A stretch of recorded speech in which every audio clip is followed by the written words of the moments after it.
Hello, hello, hello, welcome back to Hunter Tune. Today we are going to be talking about the best budget K-Series turbo kit capable of 600 plus horsepower. So this is a kit that I've done some research on and I picked out the best parts on a budget that actually work and are proven to work and will be reliable. So this is not like an all-in-one kit that you can just go on a website and buy, unfortunately. I have thought about offering something like this as a package for somebody, but I don't really know if I want to, because I can just like give you guys the links and you can buy the stuff. A lot of the kits that are on the market for the K-Series, like the CX Racing kit, and there might be a couple other kits too. I think Humble Performance has done a similar style turbo kit. But this is just my opinion and the parts I'm going to be using on my K24 swapped Acura Integra. So also I did get a lot of information from my buddy Christian Morrison Built and Phil, the guy I actually bought the Integra from. They have used pretty much the same exact parts on a lot of their K-swap cars and have gone very fast with these parts. So let's just start right off here with the turbo and the manifold. This is going to be kind of your best budget manifold that you can get that's actually built with some thick material and is not going to crack on you and not give you boost creep issues and stuff like that. I know I've tuned a couple of the CX Racing kits and they come with like a 38 millimeter wastegate. This 1320 Sidewinder manifold is going to look very nice under the hood. It's going to place the turbo right in your face, so it's going to look sweet when you pop the hood. And the 1320 manifolds come with T3 or T4 flange, so it's drilled for both.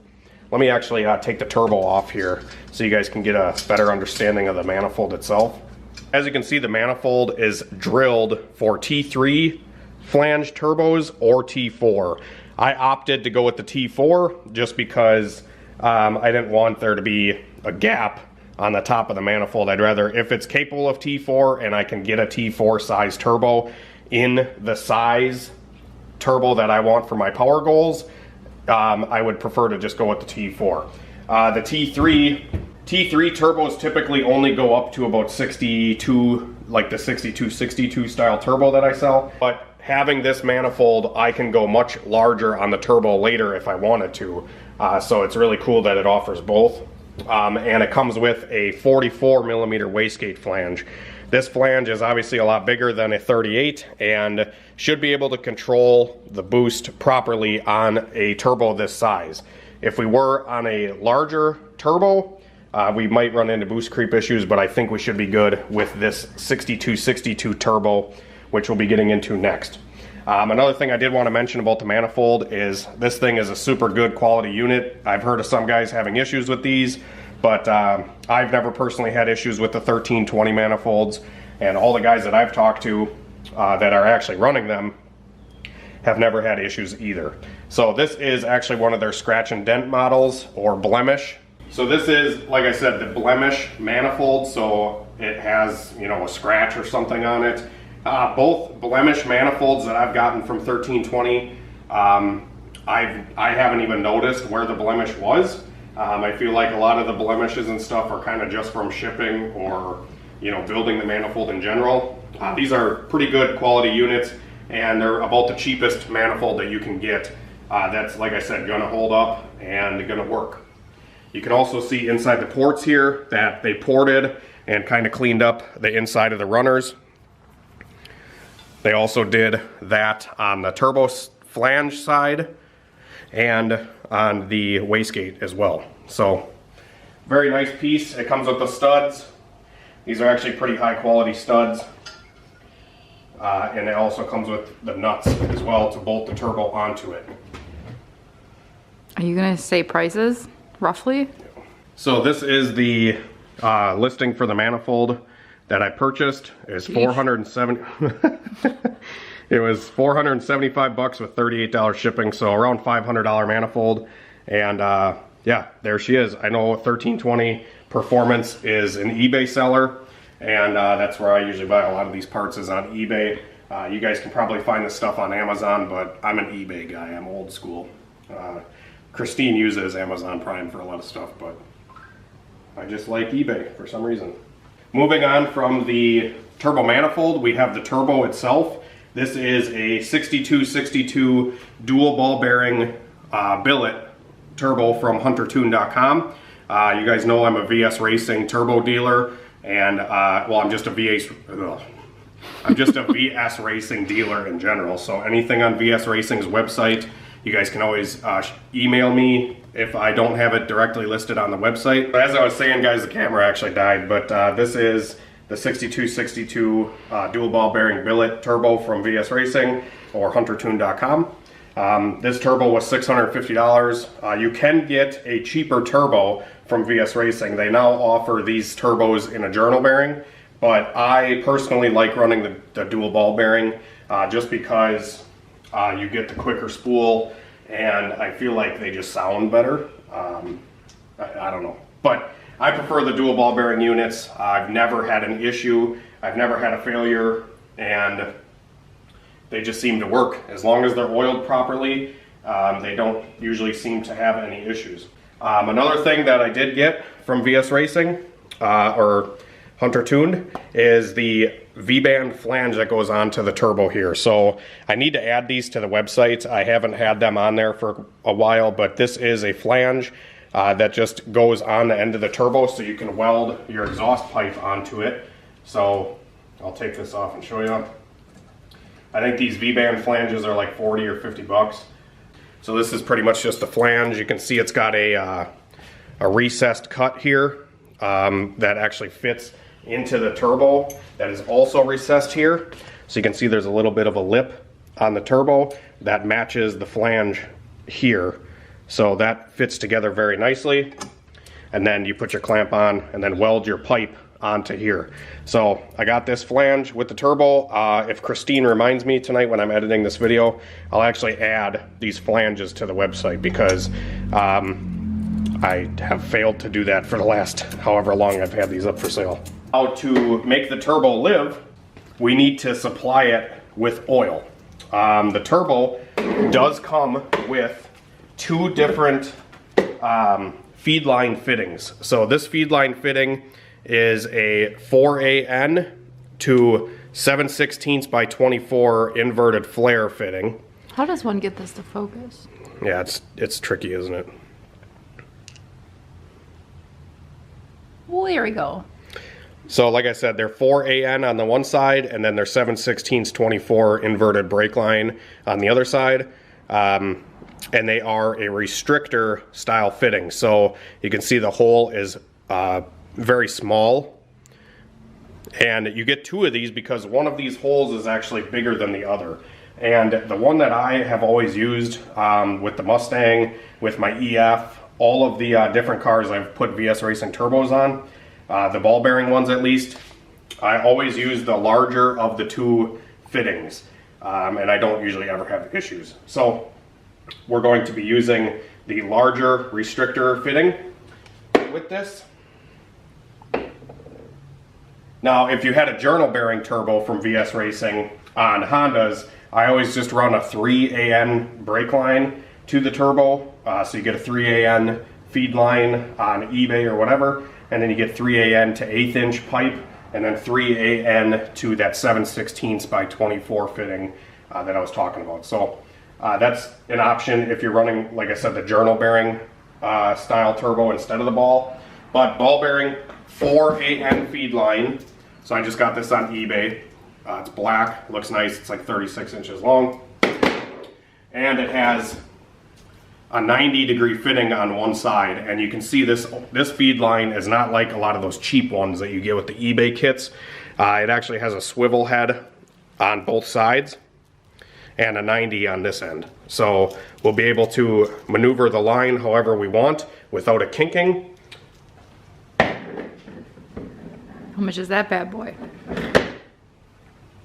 Like I said, the fittings come with the turbo for the feed line, but you will need something to go into your engine. So this is a 1/8" block that I bought because I actually got an AEM oil pressure gauge as well. So I'm going to be running the turbo feed line probably off of this port and then put my oil pressure gauge back here.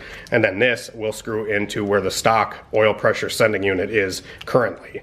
And then we'll just throw out the stock oil pressure sensor because they're pretty much a flashing light show and only show you low oil pressure when your engine's already toast. So they're kind of useless. So like I said, we'll throw that out. We'll put this block in, and then one of the fittings will go into here. I'll just have to get an 1/8" to -4 fitting like this, but not this exact one. We'll want one that's completely open, not a restrictor fitting, and that will go into here. And obviously this is the wrong thread. You'll need 1/8" pipe thread to 4AN, and then these are the ones that go into the turbo. So now we got the feed line figured out. Like I said, I still just have to get a 4AN to 1/8" pipe fitting, which I can actually get at the local hot rod shop down the street. And those are probably $5 for that fitting. The feed line itself was $29. So the feed line itself right here How ghetto. Here we go. was $29. And then the fitting that I was talking about that has the block and it has 2 1/8" pipe thread that come out was $9.99. So that's the feed line side of things.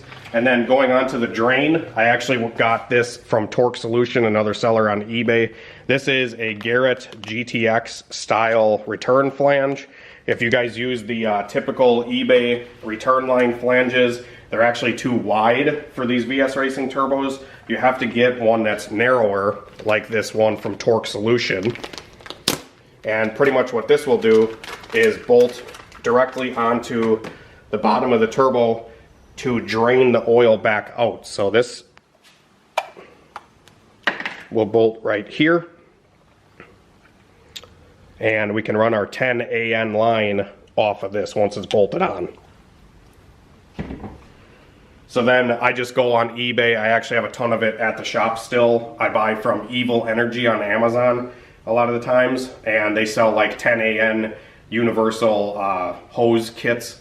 So I'll just get a 10AN, probably 45-degree fitting off of here, run it down into the oil pan, and we'll be all good to go. I just have to get a steel bung to weld onto the pan, or I can get a pipe thread to 10AN fitting, usually like 1/2" pipe thread or 5/8 pipe thread that you can thread into the pan. I've done that before on some other B series stuff. And importantly, on the K series, I've been talking with Phil and Christian Morrison built for quite a while about doing this to my Integra.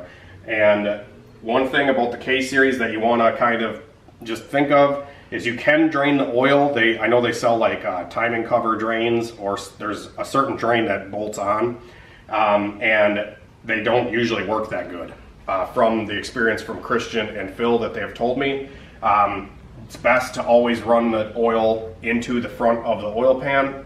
So on the K series, since the turbo is going to be mounted towards the firewall, I'll have to run the drain line forward and then probably 90 into the pan on the front side.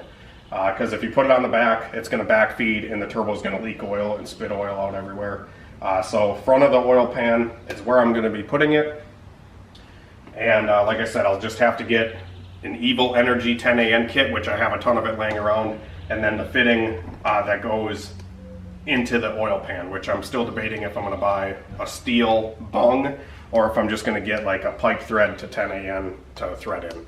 So there's the oil system, pretty much all covered. Moving on from that, we have the VS Racing or HunterTune.com 44mm wastegate. So this wastegate comes with all this stuff you see here. So you of course have the wastegate itself. These are really nice wastegates, guys. I've never had an issue. I've ran a ton of CO2 through these. I've had 0 failures with any of them. The only failure I've ever had with any of these turbo or blow-off valves and wastegates is the one on my Mustang. the diaphragm was a little sticky. So if you want to just be sure, just to take them apart and grease up the O-ring that sits on the face here for the blow-off valve. That's the only issue I've ever actually ran into on these, but they do work great. The wastegates never ever had an issue, but the blow-off valve I did have one issue one time, but it was a very easy fix. And for the price, you can't really complain. These are pretty much tile copies, but they are built with very good construction. You guys can see they're actually greased up in the center here, and they are put together with care. They're not, you know, just slapped together kind of garbage that you normally see on eBay or whatever. So these wastegates come with a dump tube flange that you can weld a screamer pipe to. So you would run an exhaust pipe off of this end, and then this side gets bolted to the manifold. It comes with a flange that you can weld onto a manifold yourself, which I've done on my Mustang and a bunch of other setups. But this wastegate will actually bolt directly onto our 1320 manifold, because these manifolds are actually set up with a tile style flange on the manifold, and these wastegates are the same flange as a tile. So this will just bolt right on there.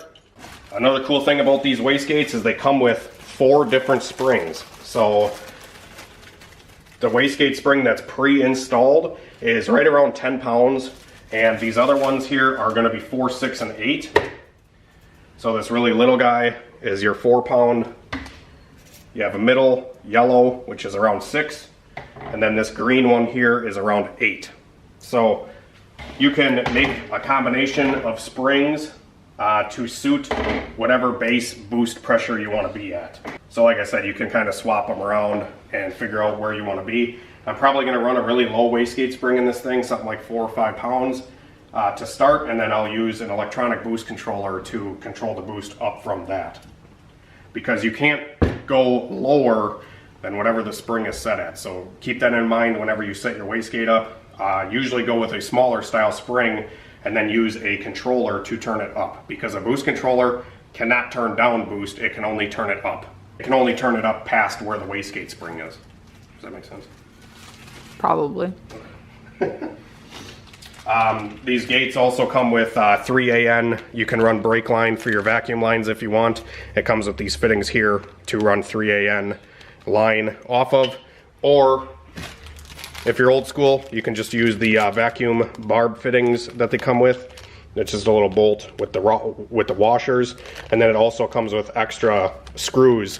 When you're taking these little screws in and out all the time, it's nice to have some spares, because when you're trying to compress the spring onto the, you know, you've helped me with that, where you're trying to compress the spring back on, you might accidentally cross thread one of the bolts. So it's kind of nice they give you extras. And then moving on to the blow-off valve. Once again, tile 50mm copy is all these are, and they work really well. The only thing that I would recommend is swapping the spring that these come pre-installed with for the lighter spring that comes in the box. So the blow-off valve has 2 different springs, and I always use the lighter of the 2 springs. The one that's pre-installed is actually very stiff, and the blow-off valve will not open until like really high boost. So I like my blow-off valve to open all the time, and I always run the smaller spring, because boost will always keep this shut. If you have boost going into the top with the fittings here that come with, whenever boost is going into the top of this blow-off valve, it's going to keep it shut and make the boost not leak out. If the spring is too stiff when you let off the gas, this isn't going to open, so that's why I always swap for this, the lighter spring. It really doesn't hurt to run the smaller spring. Even guys making 600 plus horsepower, I would still recommend the smaller spring. So, and then the blow-off valve also comes with a flange to weld onto your intercooler pipe, and it's all V-band fit, all super nice stuff. I can't say enough about the VS Racing products. I wouldn't sell, or I would not recommend you guys products that I wouldn't personally use, and that's why you can see a lot of these parts on all the cars that I've built. Moving on, we did get a same side inlet and outlet intercooler from EM USA. This is a 3-inch core, probably good for about 600 horsepower. Anything more than 600 horsepower, this intercooler would probably be a little bit restrictive, but it would do it. So like I said, this intercooler is a same side in and out deal. I'll actually show you the exact model of the one I got on eBay here. So this is the intercooler that I bought. It was 150 bucks. There is cheaper options, but they weren't in stock at the time of me buying all my parts. So yeah, 2.5-inch in and out, and you want same side intercooler piping for a K series because the piping will both go out the right side. If you look at my car, if you look at the car, the piping will go this way when fitting into the bumper. So once we install all this stuff, it'll probably make a little bit more sense. But so there's the intercooler, pretty simple little guy. Comes with some brackets here and some bolts that will probably mount to the factory bumper or whatever. So I'll figure all this out when we go to installing it. And I think you guys will have to let me know, but I was thinking about doing a video series of turboing my K24 in the driveway, just to kind of, you know, ever since I got the shop and stuff, I feel like I've been all business, and I kind of want to just, I don't know, have more fun. Moving on is just the universal intercooler kit here. This is some 2.5-inch piping. Comes with 2 of these U-bends, 2 45, and 2 90s. I doubt I will even use half of this kit. It also comes with 2 straight sections like this. So like I said, I doubt I'll even use half of this. So when I buy these kits, I usually can almost turbo 2 complete cars with 1 kit. So I like buying them just because I build a lot of cars. It's nice to have the extra parts. Also comes with 6 straight couplers like this. So you got 6 of these, and then it also comes with 2 90-degree boots right here. And then all of your T-bolt style clamps, which all work great. Even these cheap kits that I buy on eBay. So the intercooler piping kit was $106. We should do a poll on how old people think you are. Why? Because my gray hair? Mm-hmm. So $106 was the price that I paid for the intercooler piping kit, and I got it from Black Horse Racing. That's a cool name. So eventually when we install all this stuff, I'll have to actually drill one of these pipes to fit the blow-off valve. But as you can see, the flange is just going to sit something like that on the pipe. So we'll have to get this welded on and drill a hole on one of these pipes depending on wherever I want to put the blow-off valve. So there's that. And last couple pieces that I have here that I'm going to talk about is a Speed Factory 4-bar map sensor that I would recommend. I've never had a failure on these Speed Factory sensors before. So this is the K series style sensor. You can see it's got only 1 bolt hole, where a B series will have 2 bolt holes, and the connector is slightly different for a K series. But yeah, this is just going to bolt on to our throttle body and is going to be able to make us read up to 40 plus pounds of boost, which I don't think I'm ever going to run on that thing, but I like running these Speed Factory 4-bar sensors because, like I said, I've never had a failure. I've had stock sensors fail, I've had the Honda sensors fail, but I've never had a bad Speed Factory sensor. So that's why I run it. Where do you get that, sir? You can also get these on huntertune.com. I only have the B series ones listed right now, but I think I can maybe throw the K series ones on there as well. And how much are they? They are, I think if you buy them on eBay, they are like 105 bucks. I thought we were supporting Hunter Tuned. Yeah, we are, but I'll be honest, the only time I ever get these sensors, I just get them on eBay and then I ship them to somebody. So, because I used to have a hookup where I could get these for cheaper and then I could make money selling them to you, but I haven't lately. I'll be completely honest. There's been times where I've sold these sensors and actually paid for part of the sensor for the customer. Oh, so don't buy it on Hunter Tuned. But like I said, I'm trying to help you guys out and try to do this as on a budget as possible. And like I said, this isn't the absolute cheapest way that you could do all this stuff. This is just the best way, in my opinion, using the best, cheapest parts. So you could obviously get a more expensive turbo that probably isn't going to be as reliable. You could get a cheaper turbo? You could get a more expensive turbo that's less reliable. That doesn't make sense. Exactly. That's why I run VS Racing. Oh, were you gonna go precision? I'm just kidding. Precision turbos do make more power, but they're built with a lot tighter tolerances and stuff, so they don't like when guys fuck up at all, because they'll break. Like if you have like a speck of dirt in your oil, they're garbage. At least from what I've noticed. And they're like 3 times the cost, and then when something goes wrong with a precision, you know, it's you got to buy pretty much 3/4 of another turbo to get it replaced. Where if something goes wrong with a VS Racing turbo, they're always fixed like that. You get a new one sent to you right away if you have any issues, and if there is issues down the road, you can actually buy replacement cartridges for a VS Racing turbo, you know, and not have to spend pretty much 3/4 of the price of a turbo to get a replacement. So like I said, that's why I support Varen. VS Racing has been nothing but amazing to me, and all his products have proven themselves time and time again. These are just the gaskets for the turbo. I usually throw those in the garbage, and I just run the turbo directly to the manifold without a gasket, because you can't blow one of these gaskets if you don't use it. Although these gaskets are a lot beefier than the ones that normally come with like an eBay kit. So I would not be opposed to running these, but like I said, for the most of the time, I just bolt the thing right to the manifold. I don't have issues. If you have 2 flat surfaces, brand new manifold, brand new turbo, they don't leak. I don't ever have issues. I don't have warping issues, whatever. It works. So I've done that. And then last but not least, I do have some injectors here that I'll be running in the K24 tag.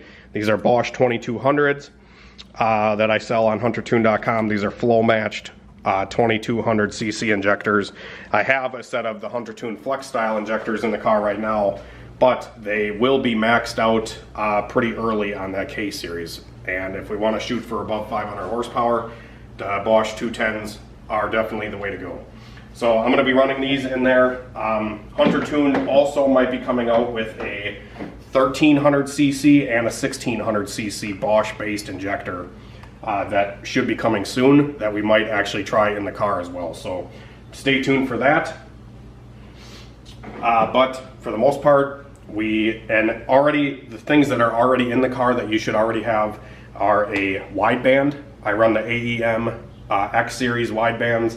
I have an AEM X Series oil pressure gauge that I'm going to be monitoring. I don't care about a boost gauge because I can log that on the K Pro, which you will need a Hondata K Pro system or a tunable ECU in order to turbo your car.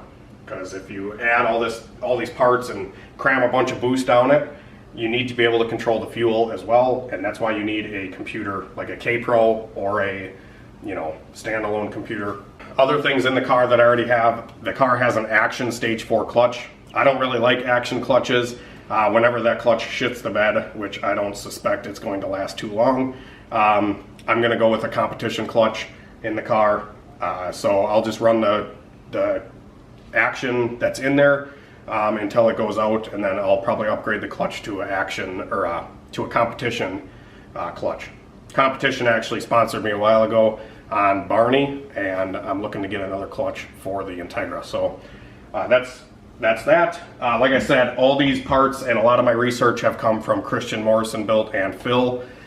They actually recently partnered up and are running a shop together down south, and they have been killing it together. So go give Phil and Christian some love. I think they actually have YouTube channels too. So here's Christian's channel, Morrison Built. So go check him out. Like I said, I got a lot of info from Christian. He's been a long-time supporter of my channel, and I'd love to just pay it back to him for the advice and the help he's given me over the years. I'm really helpful. I'm a good little camera woman. And then this is Black Phil Built's channel as well, if you guys want to go check him out. Oh my gosh, this is the part I don't like about this game. go down here where the light isn't. Or up here, I mean. It's like, am I supposed to move in? Am I supposed to move out? I don't know. Right there. So this is Black Phil Built's channel, if you guys want to check him out. This is the guy I actually bought my Integra from last year. So we've done a lot to the car since then, and I can't wait to add some boost to it.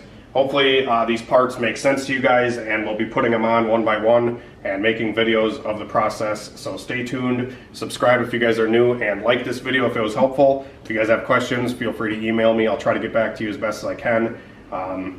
And thank you for all the support, and have a great night and better tomorrow.